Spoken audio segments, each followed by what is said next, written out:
Ladies and gentlemen, another day is in the books for the New Orleans Saints at OTA practices. Now, this is, I believe, the second day open to the media. We got some more footage, some more things that I want to talk about in terms of news, notes, highlights, observations, takeaways from practice. Now, before we dive into the video, I do want to start this video out the same way we always do, and I want to give credit where credit is due, and that is with all the New Orleans Saints media members out there that work so hard each and every single day to get these little highlights and videos out for us. And again, without them, these videos, quite frankly, just are not possible to make. So do me a favor and go follow them all on Twitter or X right now before you do anything else, because I guarantee it, you will not regret it, man. They keep you guys updated with everything you need to know about. So do me a solid, go follow them. And with that being said, let's kind of get into the video and break down another day here in New Orleans for another practice. Alright, with that being said, let's dive into the video and talk about some updates. Now, I do apologize because they are not allowed to really showcase too much 7-on-7 or 11-on-11 film.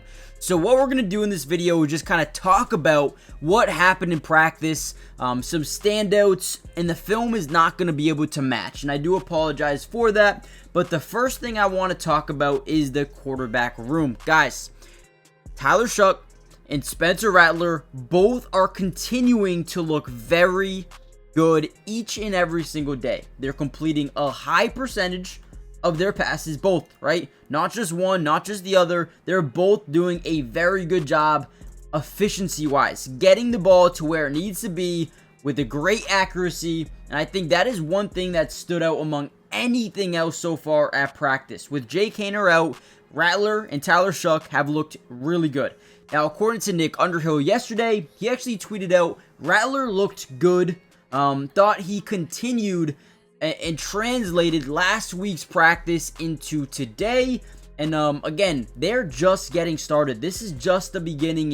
And Spencer Rattler finished the day 10 of 12 from the field with some really good plays. He had a corner route thrown to Mason Tipton, which was beautiful. A corner route thrown to Juwan Johnson, cleared out by Mason Tipton on a post route. Safety went to the other side of the field. He took his yes-no read, and he threw an absolute dime. So that was one area that we really liked. Again, those yes-no reads where you have that one high midfield closed safety. Get him out of there. Once he's out of there, you throw up that football. It was a beautiful football, great route, great throw, just where it needed to be.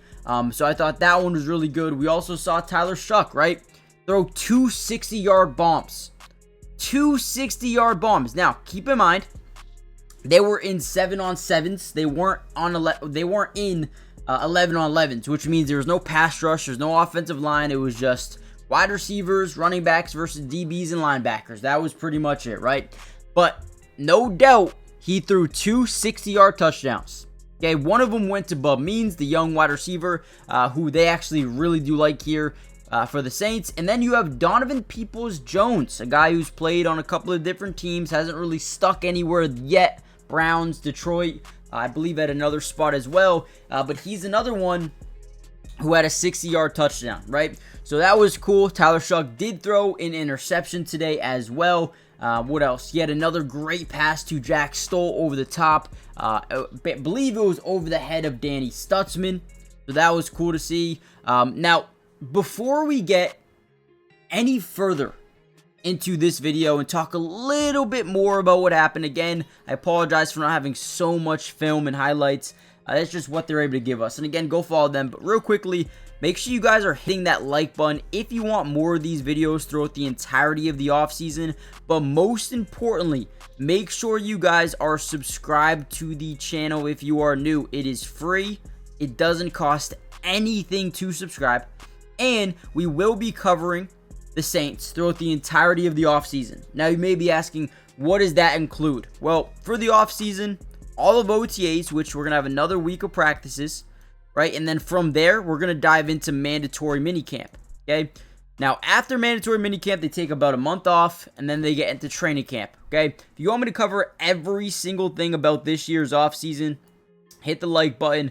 But most importantly, guys, we're going to be covering preseason football, breaking down some all-22 coaches film, regular season football as well. We got you guys covered. Join the family. Turn on post notifications. That way you guys are notified for every single thing we post. And with that being said, let's kind of dive back into some more from the practice. So again, we talked about the quarterbacks, Tyler Shuck. We talked about Spencer Rattler a little bit. We talked about Bub Means, Donovan Peoples-Jones, Jack Stoll. We also saw Najon Wright pick off a pass from Tyler Shuck in practice. I believe it was a crosser touch late to Mason Tipton. You guys can also follow Ross Jackson on Twitter. He covers the Saints very, very well, and he's the one that kind of tweeted out a couple of those things. What else really happened in today's practice? A lot of the observations came from the quarterback room, but if you want to talk about non-quarterback takeaways, Jack Stoll had a really good day.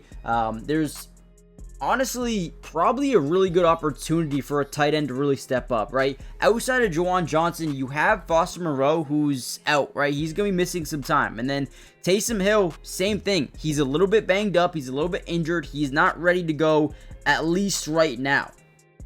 So there's someone in this room, this tight end room, that can make a difference, whether that's Jack Stoll or Michael Jacobson or Dallin Holker or Trayton Welch. There's someone's got to step up, and right now Jack Stoll is that guy for this football team.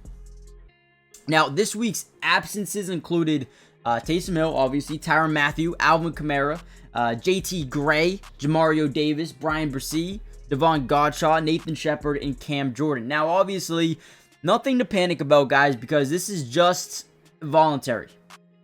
You don't have to be there if you don't want to be there. Obviously, it's nice if the whole team's there, but some guys are going to miss. Some guys are working out individually. So, tough that some of those guys are missing, but it's also okay.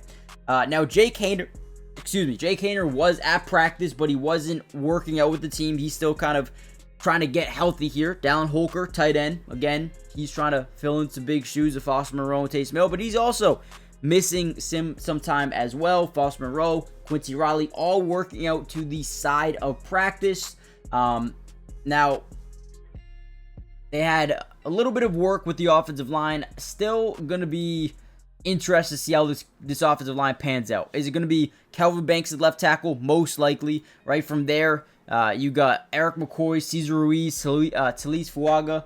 You got Will Clapp. They added a center. He probably won't be a starter for them. Then you got Dylan coming over from Tennessee. So offensive line still looks like it's got a ton of potential, and I'm definitely liking what I'm seeing from them so far. But overall, from practice, not too many more takeaways. If you have any more questions, go look at Matthew Paras on Twitter. He covers them really well. Ross Jackson, Nick Underhill. There's some guys out there that do a great job. So go check them out if you haven't already done so. And I'll see you guys in the next one. Peace.